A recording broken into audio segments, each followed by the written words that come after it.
Lucas County Children's Services continuing its neighborhood conversations next week. That means you can chat with LCCS staff and others about the many resources here in Lucas County. Dr. Hope Bland and Andrea Carmona with LCCS are here with us today to go over what these conversations hope to achieve. Well, Hope, let's start with you first of all. Welcome to both of you, Andrea. Thank you.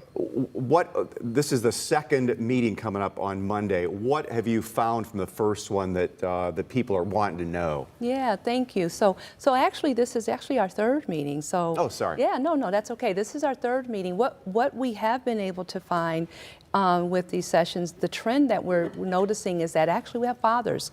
Fathers are showing up. Fathers are very vocal about their involvement with the agency or sometimes lack of involvement. And so what they're looking for is better engagement. And so we have been able to provide information, sharing with dads and moms as well. But again, that trend that we've noticed is that dads are really coming to these sessions, and we're happy to see that. Andrea, the transparency is great because you know, you've been getting levies passed. Everyone loves the kids. It's never an easy sell, but everyone realizes the importance of children's services, the job you all do, and given the societal problems we have, that families, a lot of families need extra help. What are you finding when you go to these as far as the transparency and how that really helps people realize, yeah, I get your point of view? I think people want to understand the process. They want to know how our agency works. Families that are involved with the agency, they want to understand, you know, they want the curtains pulled back a little bit. Sure. And they want to know, you know, how are decisions made? How is the process? And so being able to be transparent and open with them and answer their questions has been, I think, really beneficial in building trust with the families that are starting to attend. Hope, the transparency is important, yes, and for people to understand the way it all works. I mean, the boots on the ground, the caseworkers, they go to the home and they file a report, and then the whole thing, you have discussions all the way up the chain there. Before you remove a child, there's a lot of meetings, a lot of time spent to make sure that we are doing the right thing, right? That is absolutely correct. And so one of the reasons why we have these sessions is so that we can, as Andrea said, really provide that process information for families so they have a better understanding if they are involved with our system, what actually happens from the time that the referral is made all the way to the time that perhaps we may have to remove a child, or we may have to place a child with a relative.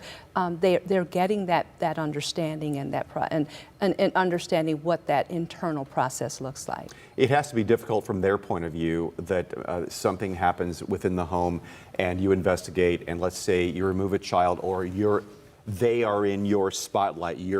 They're now getting visited regularly, having reports made out, having meetings and so forth. It must be very difficult on the families to say, how can I get out of the spotlight? How can I get back to normal life? How can I not be suddenly having them keeping down on my business? Yeah, I mean, nobody, you know, wants anybody else in their family and in their business. I think that the first thing that's the most important is that our agency does everything they can to keep that child in the home.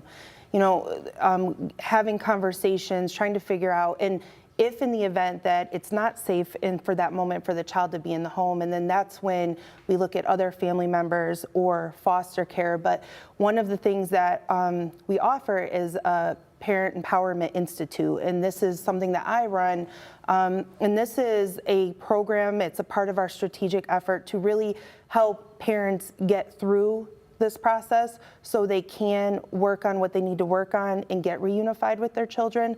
But we also offer this program to people who aren't involved with the agency to prevent them from getting involved, because parenting is hard and people need support. And so we do have that program that helps people, and we talk about that at the meetings. We got about a minute left, but I want to show you the information where you can go to get more information about this. This is coming up Sunday at the Wayman Palmer YMCA. Safe Children and Safe Families. Whoever had this idea, good for them, because this is a wonderful idea to get out in the community and let you meet them face to face, and let the public meet you face to face and understand you are human beings, you have families yourself, and you're very sympathetic to what's going on. How do you feel about it? Yeah, we're actually feeling great about it. We are having families show up. We also have community members that are there to provide resources to families. And lastly, we also have the intervention that we provide on site for families in case families come into crisis. So we do have staff that will be there on site to help families get through that crisis at that moment. Well done. Hope, Andrea, thank you so much for being here. Hope you get a good attendance on Monday night and get the word out there. What a great job you guys all do. Thanks so much. Thank you so much.